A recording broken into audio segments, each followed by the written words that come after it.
I'm really happy to be done with the video. This marks 2.5 years of filming from me. I was trying to film for a bit longer, but the earliest clip is 2.5 years ago. So it's just been like a history of scheduling trips, trying to get things, looking at the rough cuts, and trying to imagine this thing that would eventually become the monster that it is today. You want to have a good mix of course, of the different types of tricks that you're into. You need some gnarlier clips, more technical clips, and also the places, the spots. You don't want to be skating too much in one area, or you want to give more love to a certain city, that kind of thing. Things that come to mind. I mean, I didn't have as much time as I would have liked to film this video because I was out for like 6 months due to an appendix surgery that went wrong and wrong again. Then just recently, during the rush for the deadline, I got hurt on one of the only trips I had, so I couldn't skate at all during this 1 week when I was just really stressed and really motivated. So that would have been a great final push. We had a couple of things lined up for what would have been my ender, and we just took what we had.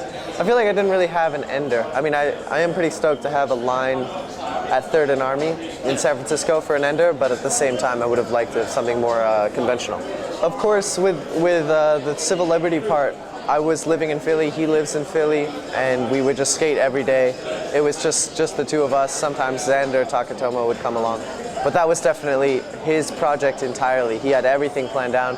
Yo man, I want to go to this spot in the morning. If we could get like just all you need to do is just roll up to this spot, that's it. Whereas for filming for away days with Chris, it's good because, I mean, I don't see him too much, but when I do, it's similar. We'll be on a trip and he'll like pull me away just because he's seen this awesome building and he just needs like me to push in front of it or something. I think it just felt like so much of his project, that civil liberties part, whereas on away days trips, you don't get as much time.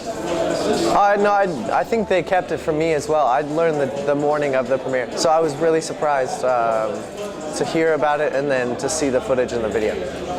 I guess they edited that part in the video only a week or a couple days before the premiere. Well, I moved to Philly to skate, and then I went to school there. And then I moved to New York for university.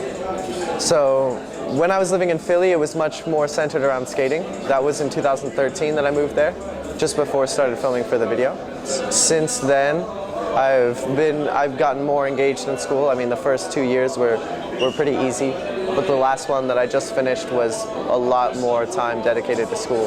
So I just stayed with them. I liked the company. There was no question from the beginning for me. I wasn't a part of, I wasn't there. It was a lawsuit. It was a big internal problem. It's not something, I mean, it's something they apologize to the skaters too, but the skaters aren't in it, So for me, they just said like, hey, we're gonna have trouble like finding a new home and getting a new distribution and all of this, but if you guys are down to stay, we'd really appreciate it. And yeah, for me, I think Joe Castrucci called me saying, I know you're probably getting other offers, like I would understand if you leave, but I just ask you to have a little faith. I think I just laughed at him like, dude, where else would I go? It was a physical and mental experience. Well, so yeah, to recap, I spent basically a month or 20 days out of the month in a hospital, and 15 out of those days were without food, just IV. So my body did totally waste away. I lost 1/4 of my body weight, and that was all in muscle. So that was basically it, 0 muscle. Getting out of the hospital, I couldn't really walk at all. So I would try to walk upstairs and I would feel like some new world was weighing on my shoulders. This idea of how my body worked was totally foreign and totally circumstantial. So getting back on the board was one of the hardest things to do. And I tried to get back on the board 3 or 4 months after, but because my body was not ready, I pulled my Achilles tendon pretty badly and couldn't really skate for another 3 months after that. I mean, I was trying to, but it was fucking terrible. It was early November that my appendix burst. My first trip was 5 months after that in the spring of 2015. Went to Barcelona, and I skated for a week, and that was the only time I had skated.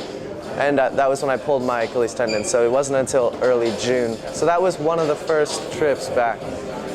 That was after Barcelona. That was when I was just starting to feel good again. But yeah, I had other problems that whole summer, so I never really felt like The South Bank demo was good, but I didn't feel good that whole summer. So with this video, it was just impossible to do much with it because it's such a huge project with only one team working on it, and I had so many ideas for the part, but I think it's just that in order for this video to work as a whole, it needed to come from one interior idea. So it was basically just my skating, which is not as rewarding as doing a solo part, because yeah, that's something I definitely think about all the time. I mean, you can think about skating as just like going out there and doing tricks, but there's a whole world of other connotation that gets put on your skating when one trick goes with another, when one trick is at a certain spot, when this part is edited well or edited badly. Of course, everybody knows it's just as important as skating. So if you have personal say in it, then it becomes not only you're doing the tricks, not only you're choosing the tricks, but then a bit of your personality, which is that exterior thing to skating, but also dictates what it is you do skate and how you skate. Then all of that comes into play in the part. But then, yeah, definitely it all has to do with the interpreter, the person who's watching it. As much as you try to look at the spots you're skating, the tricks you're doing, the songs you're using, you can never influence like whatever personal biological thing is happening between you and a skateboard, which, you know, that's what happens to me all the time. I think so much about a trick and I go and do it and I'm like, man, it would have been better if I had seen someone else do it, you know? I mean, I think, yeah, those two groups that you've mentioned, the multi-million-dollar contracts on one side and the street league skaters and the fashionistas, yeah, those are really attention-grabbing groups, but there are, I mean, I just think it's wonderful that companies like Magenta exist, which when that company popped up, an entire new side of skating did as well, you know, that not many people subscribed to at the beginning, but now you see so many people doing it, or at least I do living in France. But yeah, there's still like so many different little cliques that I just don't think get as much attention. But it's not the attention that you need. The other groups that you're speaking of, the weirdos, the outcasts, the artists, the crazy thinkers, these people like skateboarding for a reason. It's always been a solo thing, and whether or not the companies that they're attracted to and the cliques and the groups of skaters that they're attracted to are getting attention, that's not what's important. It's just that they exist and that they feed back and inspire them to skate and to keep going. Well, it's funny, I mean, to answer one part of that question, you say Puleo and you say Gary Rogers, and I notice a strange connection between the two, because the reason that Puleo doesn't like me is the same reason that Gary Rogers does, which has to do with being a local nut. I met Gary Rogers when I was 12 or 13, and he had seen my video part that I put out when I was 12. So he has always been a supporter just because we've known each other forever. I don't know if everyone knows that or not, but that's exactly why Puleo doesn't like me, or didn't like the part that I had put out, because I'm not from Philly. So that, for me, going to Philly and all of that was kind of like an engagement with the creative world that I saw. This is what people were putting out, this East Coast footage, that was what was getting me excited to skate, so I wanted to jump into that world. So that's funny to bring those two people together. But the second half of your question was about how do I deal with the media? How do I deal with that attention?